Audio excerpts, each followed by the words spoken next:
دوستو یہ بات تو آپ جانتے ہیں کہ اللہ پاک کے پیدا کیے ہوئے فرشتوں کی حقیقی تعداد کسی کو بھی معلوم نہیں ہے اور نہ ہی کوئی ان کے فرائض سے متعلق آگاہ ہے۔ اللہ اور انبیاء علیہ السلام کے درمیان رابطے کا ذریعہ جبریل علیہ السلام تھے، جو اللہ کا پیغام وحی کے ذریعے انبیاء علیہ السلام تک پہنچاتے تھے۔ دوستو اب نبوت کا سلسلہ ختم ہونے کی وجہ سے وحی کا سلسلہ بھی ختم ہو چکا ہے۔ دوستو اتنا تو آپ سب جانتے ہوں گے کہ ایک بچہ جب پیدا ہوتا ہے تو وہ کس قدر شور مچاتا اور روتا ہے۔ اس کا تعلق چاہے جس مرضی مخلوق سے ہو، لیکن جیسے ہی فرشتے کی تخلیق ہوتی ہے وہ پیدا ہوتے ہی اللہ سبحانہ وتعالی کی حمد و ثنا اور تسبیح کرنے میں مشغول ہو جاتا ہے۔ فرشتوں کی تخلیق کا آغاز تخلیق جبرائیل علیہ السلام سے ہوا تھا۔ دوستو جہاں تک سوال یہ ہے کہ حضرت جبرائیل علیہ السلام کی عمر مبارک کتنی ہوگی، تو اس کے بارے میں حضرت ابو ہریرہ رضی اللہ تعالی عنہ سے روایت ہے کہ حضرت محمد صلی اللہ علیہ وآلہ وسلم نے حضرت جبرائیل علیہ السلام سے ان کی عمر کے بارے میں سوال فرمایا کہ آپ علیہ السلام نے اپنی عمر کے کتنے سال گزار لیے ہیں؟ تو حضرت جبرائیل علیہ السلام نے جواب دیا، اللہ کی قسم اس کے سوا میں کچھ نہیں جانتا کہ اللہ پاک کے نورانی حجابات میں سے چوتھے پردے میں 70,000 سال کے بعد ایک نوری تارا ظاہر ہوتا ہے۔ میں نے اسے 72,000 مرتبہ دیکھا ہے۔ آپ صلی اللہ علیہ وآلہ وسلم نے فرمایا، اے جبرائیل علیہ السلام، اللہ رب العزت کی قسم وہ تارا میں ہی ہوں۔ سبحان اللہ۔ جبرائیل علیہ السلام کے کان کی لو اور کندھے کے درمیان 700 سال کا فاصلہ ہے، اور اس بارے میں ابو خزیمہ رضی اللہ تعالی عنہ سے روایت ہے کہ نبی پاک صلی اللہ علیہ وآلہ وسلم نے فرمایا کہ یہ پرندے کی 700 سال کی اڑان کا فاصلہ ہے۔ دوستو حضرت جبرائیل علیہ السلام کہاں موجود ہیں، اس بارے میں حضرت محمد مصطفیٰ صلی اللہ علیہ وآلہ وسلم کا ارشاد ہے، حضرت جبرائیل علیہ السلام عین عرش معلیٰ کے نیچے رہتے ہیں۔ میں نے جبرائیل علیہ السلام کو دیکھا، ان کے 600 پر تھے اور وہ سارے عرش کو گھیرے ہوئے تھے اور اللہ پاک کے عطا کردہ تخت پر براجمان تھے۔ ان کے تمام پر پھیلے ہوئے تھے اور ان پروں میں سے زمرد اور موتی جھڑ رہے تھے۔ آپ صلی اللہ علیہ وآلہ وسلم نے فرمایا، ان کے پروں کا رنگ سبز ہے اور پاؤں کے تلووں کا رنگ بھی سبز ہے۔ ایک دن آپ صلی اللہ علیہ وآلہ وسلم بچوں کے ساتھ مشغول تھے کہ یکدم ایک شخص آیا اور آپ صلی اللہ علیہ وآلہ وسلم کو زمین پر گرا دیا۔ خوف کی وجہ سے آپ کے قریب کھڑے دوسرے بچے ڈر کر بھاگ گئے۔ آپ صلی اللہ علیہ وآلہ وسلم نے فرمایا کہ اس شخص نے میرا سینہ چاک کیا اور میرے دل کو اپنے ہاتھ میں پکڑ لیا۔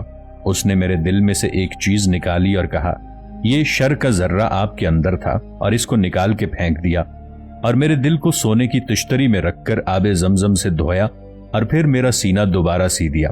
جب دوسرے بچے اپنے والدین کے ساتھ واپس آئے تو میں واپس پہلی حالت میں آ چکا تھا۔ اس وقت ہمارے پیارے نبی حضرت محمد صلی اللہ علیہ وآلہ وسلم کی عمر 6 سال تھی۔ حضرت اما عائشہ رضی اللہ تعالی عنہا بیان فرماتی ہیں کہ نبی پاک صلی اللہ علیہ وآلہ وسلم کی بعثت کے 6 ماہ قبل آپ صلی اللہ علیہ وسلم کی روزمرہ زندگی اور طبیعت میں تبدیلی آنا شروع ہو گئی۔ آپ صلی اللہ علیہ وآلہ وسلم اللہ کے حکم سے خلوت پسندی کے عادی ہو گئے اور آپ کو سچے خواب آنا شروع ہو گئے تھے۔ آپ صلی اللہ علیہ وآلہ وسلم تنہا غار حرا میں جا کر اللہ کی عبادت میں مشغول ہو گئے، جو کہ مکے سے 2 گھنٹے کی پیدل چڑھائی پر واقع ہے، اور یہیں پر حضرت محمد مصطفیٰ صلی اللہ علیہ وآلہ وسلم نے غار حرا کے دروازے پر حضرت جبرائیل علیہ السلام کو انسانی شکل میں دیکھا۔ حضرت جبرائیل علیہ السلام کی آمد سے نبی پاک صلی اللہ علیہ وآلہ وسلم گھبرا گئے۔ حضرت جبرائیل علیہ السلام نے آپ صلی اللہ علیہ وآلہ وسلم کو اپنے سینے سے لگایا اور وحی کے الفاظ ادا کیے، اقرأ بسم ربک الذی خلق۔ نبی پاک صلی اللہ علیہ وآلہ وسلم اس واقعے سے خوفزدہ ہو گئے، ان پر خوف طاری ہو گیا، اور سارا واقعہ اپنی رفیق حیات حضرت خدیجہ رضی اللہ تعالی عنہا سے بیان فرمایا۔ حضرت خدیجہ انہیں اپنے چچا ورقہ بن نوفل کے پاس لے گئیں، جو کہ تورات کے بہت بڑے عالم تھے۔ انہوں نے یہ تصدیق کی کہ یہ وہی قاصد ہے جو دیگر انبیاء علیہ السلام پر احکام الہی لے کر نازل ہوا کرتا تھا۔ ناظرین، جب حضرت آدم علیہ السلام کو جنت سے نکالا گیا تو اللہ تعالیٰ نے ان کے ساتھ ڈائریکٹ بات چیت ختم کر دی اور پھر حضرت جبرائیل علیہ السلام کے ذریعے بات چیت شروع کر دی۔ وحی کا سلسلہ حضرت آدم علیہ السلام کے وقت سے ہی شروع ہو چکا تھا۔ جب حضرت آدم علیہ السلام دنیا سے تشریف لے کر گئے تب تک انسانوں کو دفنانے کا سلسلہ شروع نہیں ہوا تھا، تو اللہ تعالیٰ نے جبرائیل علیہ السلام کے ساتھ فرشتوں کو بھیجا۔ انہوں نے حضرت آدم علیہ السلام کو غسل دیا، آپ کو کفن مبارک لپیٹا اور پھر آپ کی تدفین کی۔ اس سے یہ بات واضح ہوتی ہے کہ حضرت جبرائیل علیہ السلام کا سلسلہ بنی نوع انسان کے ساتھ حضرت آدم علیہ السلام کے وقت کا ہے۔ اللہ تعالیٰ نے حضرت جبرائیل علیہ السلام کو نہایت تیز رفتاری عطا کر رکھی ہے۔ ایک دفعہ حضرت محمد صلی اللہ علیہ وآلہ وسلم نے حضرت جبرائیل علیہ السلام سے پوچھا، اے جبرائیل، کیا کبھی ایسا ہوا ہے کہ آپ کو آسمان سے زمین پر نہایت عجلت، نہایت مشقت کے ساتھ فوراً اترنا پڑا ہو؟ تو حضرت جبرائیل علیہ السلام نے عرض کی، یا رسول اللہ، 4 مرتبہ ایسا ہوا کہ مجھے آسمان سے نہایت عجلت اور مشقت میں اترنا پڑا۔ آپ صلی اللہ علیہ وآلہ وسلم نے پوچھا کہ کن کن مواقع پر؟ تو حضرت جبرائیل علیہ السلام نے ارشاد فرمایا، اللہ کے نبی، پہلی مرتبہ تب جب حضرت ابراہیم علیہ السلام کو آگ میں ڈالا گیا تھا، تب میں مقام سدرۃ المنتہا پر موجود تھا۔ اس سے پہلے کہ وہ آگ کے پاس پہنچتے، میں انتہائی جلدی میں ان کے پاس پہنچ گیا تھا۔ دوسری مرتبہ جب حضرت اسماعیل علیہ السلام کے گلے پر حضرت ابراہیم علیہ السلام نے چھری رکھی تو مجھے حکم ہوا، چھری گلے پر جانے سے پہلے زمین پر پہنچو اور چھری کو الٹا کر دو۔ چنانچہ میں چھری کے چلنے سے پہلے ہی زمین پر پہنچا اور چھری کو الٹا کر دیا۔ تیسری مرتبہ جب حضرت یوسف علیہ السلام کو ان کے بھائیوں نے کنویں میں ڈالا اور مجھے حکم ہوا کہ حضرت یوسف علیہ السلام کو کنویں کی تہ تک پہنچنے سے پہلے ان تک پہنچ جاؤں، اور میں نے کنویں کی تہ سے گرنے سے قبل ہی ان کو اپنے پروں پر اٹھا کر کنویں کی تہ میں موجود ایک پتھر پر بٹھا دیا۔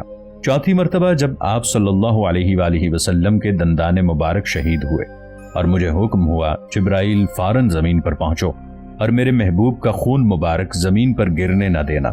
اے میرے محبوب، اگر میرے محبوب کا خون زمین پر گر گیا تو قیامت تک زمین پر کوئی سبزہ پیدا نہیں ہوگا، کوئی اناج نہیں اگے گا، نہ ہی کوئی درخت پیدا ہوگا۔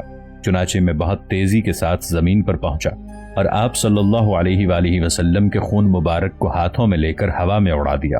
ناظرین، یہ ہے وہ برق رفتاری جو اللہ تعالیٰ نے حضرت جبرائیل علیہ السلام کو عطا فرمائی کہ وہ عرش سے فرش تک سیکنڈ سے بھی کم وقت میں پہنچ جائیں۔ ناظرین، صحیح بخاری کی حدیث کے مطابق روایت ہے کہ حضرت محمد صلی اللہ علیہ وآلہ وسلم نے فرمایا، جب بی بی ہاجرہ علیہ السلام صفا اور مروہ کی پتھریلی پہاڑیوں کے درمیان حضرت اسماعیل علیہ السلام کو اٹھا کر دوڑ رہی تھیں، مدد کے لیے ادھر ادھر دیکھ رہی تھیں، مگر وہاں پر موجود کوئی نہ تھا۔ تب انہیں شک ہوا کہ کوئی ہے، تو انہوں نے کہا کہ جو کوئی ہے وہ سامنے آئے اور بھلائی کو پیش کرے۔ تب حضرت جبرائیل علیہ السلام سامنے آئے، انہوں نے اپنی ایڑی زمین پر ماری اور پانی زمین سے فواروں کی طرح ابل پڑا۔ آپ صلی اللہ علیہ وآلہ وسلم نے فرمایا کہ اللہ حضرت اسماعیل علیہ السلام کی والدہ پر رحم فرمائے، اگر وہ پانی کے گرد حصار نہ لگاتی تو پانی پوری زمین کے کونے کونے کو چھو لیتا۔ جب حضرت ابراہیم علیہ السلام اور حضرت اسماعیل علیہ السلام خانہ کعبہ کی تعمیر مکمل کر چکے تھے تو حضرت ابراہیم علیہ السلام نے دعا کی، اے اللہ، ہمیں مناسک حج بھی سکھا دے۔ آپ صلی اللہ علیہ وآلہ وسلم ارشاد فرماتے ہیں کہ اللہ تعالیٰ نے حضرت جبرائیل علیہ السلام کو حضرت ابراہیم علیہ السلام کی طرف بھیجا۔ انہوں نے قدم بقدم حضرت ابراہیم علیہ السلام کو مناسک حج سکھائے۔ جمرات کے مقام پر شیطان نے بہکانے کی کوشش کی تو بعد میں اللہ کے حکم سے حضرت جبرائیل علیہ السلام نے ہی حضرت ابراہیم علیہ السلام کو شیطان کو کنکر مارنے کی ترغیب دی۔ روایت ہے کہ حضرت لوط علیہ السلام کی قوم کے نافرمان لوگ اور ان کا عظیم الشان شہر حضرت جبرائیل علیہ السلام کے پر کی ایک نوک لگنے سے ہی تباہ و برباد ہو گیا۔ جب حضرت عیسیٰ علیہ السلام آسمان کی طرف اٹھائے گئے تو بحکم خداوندی یہ فریضہ بھی حضرت جبرائیل علیہ السلام نے ہی سر انجام دیا۔ حضرت محمد صلی اللہ علیہ وآلہ وسلم نے فرمایا، قیامت کے دن جب سور پھونکا جائے گا اور تمام کائنات تباہ ہو جائے گی، اللہ تعالیٰ کے حکم سے 4 فرشتے باقی بچ جائیں گے، جبرائیل علیہ السلام، اسرافیل علیہ السلام، میکائیل علیہ السلام اور اسرائیل علیہ السلام۔ تب اللہ تعالیٰ حضرت اسرائیل علیہ السلام سے فرمائے گا کہ کیا کوئی بچ گیا ہے؟